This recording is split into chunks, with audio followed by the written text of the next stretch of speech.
Hi friend, टेलीफ्रेंड के आज के नए एपिसोड में आप सभी का स्वागत है। तो दोस्तों, सीरियल अनुपमा में आने वाले आज के नए अपडेट और ट्विस्ट के बारे में जानना चाहते हैं तो प्लीज़ वीडियो में लास्ट तक बने रहे। तो दोस्तों, आज का एपिसोड काफ़ी इंटरेस्टिंग होने वाला है। तो वहाँ कोठारी निवास में वसुंधरा वो दवाई लेने से मना करती है तो पराग उन्हें समझाता है और वो कहता है कि आप मेरा गुच्छा इन दवाई पर मत निकाले। और वसुंधरा गौतम को घर में वापस लाने की बात करती है तो पराग कहता है कि आपके लिए गौतम मेरे से बड़ा है क्या। वैसे में ख्याति वहां आती है और वो राही को बुलाती है तो ख्याति को इतनी परेशान देखकर सब लोग चौंक जाते हैं और पूछते हैं कि क्या हुआ। तो ख्याति बताती है कि मैं भी अनुपमा की गुनहगार हूँ और कहते हैं कि कंपटीशन में मैंने ही उनके एयर ड्रॉप सेंस किए थे। तो ख्याति की ये बात सुनकर सब लोग हैरान रह जाते हैं और वो उसकी ओर देखने लगते हैं। तो ख्याति राही को कहती है, राही मुझसे गुस्से में सही गलत कुछ देखा नहीं गया, मैं बस यही देखना चाहती थी कि अनुपमा हार जाए। तो वो सुनकर राही थोड़ी गुस्से हो जाती है और वो ख्याति को कहती है कि आप इतना नीचे कैसे गिर सकते हो और आपकी इस हरकत से मम्मी अंधी भी हो सकती थी। तो ख्याति कहते हैं कि अनुपमा जी को ये बात पता है और वो जब यहाँ आई तो मुझे लगा था कि वो मेरे बारे में ही बताने आई है, मगर इन्होंने वो कुछ नहीं बताया तो मैं ये बोझ अपने ऊपर नहीं रख सके और मैंने आप सबको यहाँ बता दिया। हो सके तो आप मुझे माफ़ कर दीजिएगा। और वो सबसे माफ़ी मांगती है तो पराग कहता है कि आप पराग कोठारी की पत्नी थी मगर अब सिर्फ वसुंधरा कोठारी की बहू ही हो। और वसुंधरा कहती है कि ख्याति वार करना था तो सामने से करती।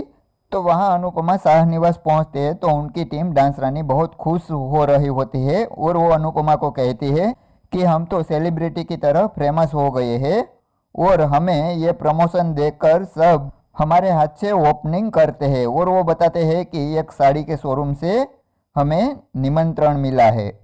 तो सब लोग वहाँ जाने के लिए कहते हैं और वो जैसे कहते हैं कि क्या पता वहाँ से हमको महंगी महंगी साड़ी गिफ्ट कर दे।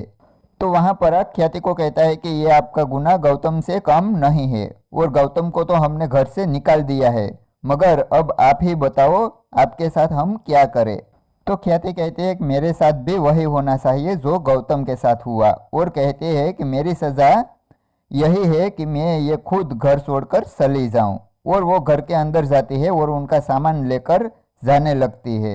तो राही ख्याति को रोकती है और वो कहते हैं कि मम्मी कहीं नहीं जाएगी, उन्होंने अपनी गलती मान ली है। और वो ख्याति का हाथ अपने सर पर रखती है और वो कसम देती है कि आप ये घर छोड़कर मत जाओ। तो वो सुनकर प्रेम राही को कहता है कि माफ़ी मांग लेने से गलती मिट नहीं जाती है, अगर ऐसा होता ना तो तुमने मम्मी को कब का माफ़ कर दिया होता। और कहता है कि उस बिचारी ने भी तुम्हारे पास कितनी बार एक गलती को लेकर माफ़ी मांगी है मगर तूने अभी तक उनको माफ़ नहीं किया है।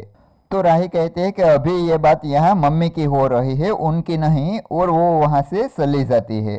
तो वहाँ डांस रानी की टीम ओपनिंग में जाती है तो वहाँ सब लोग उनके साथ सेल्फी लेने लगते हैं, मगर वैसे में वो लीला वहाँ आती है और वो सबको कहती है कि तुमको सेल्फी लेनी है तो उनके लिए पैसा लगेगा।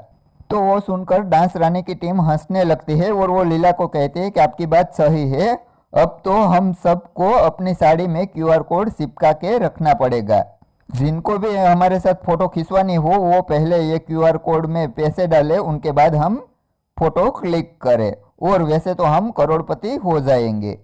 तो दोस्तों, आपको ये अपडेट अच्छा लगा है तो प्लीज़ इस वीडियो को लाइक ज़रूर कर दें और चैनल में नए हैं तो चैनल को सब्सक्राइब कर दीजिए, क्योंकि ऐसे ही डेली के नए नए ट्विस्ट और अपडेट के बारे में हम वीडियो लाते रहते हैं। तो चलो दोस्तों, फिर मिलते हैं कल के आने वाले नए अपडेट के साथ।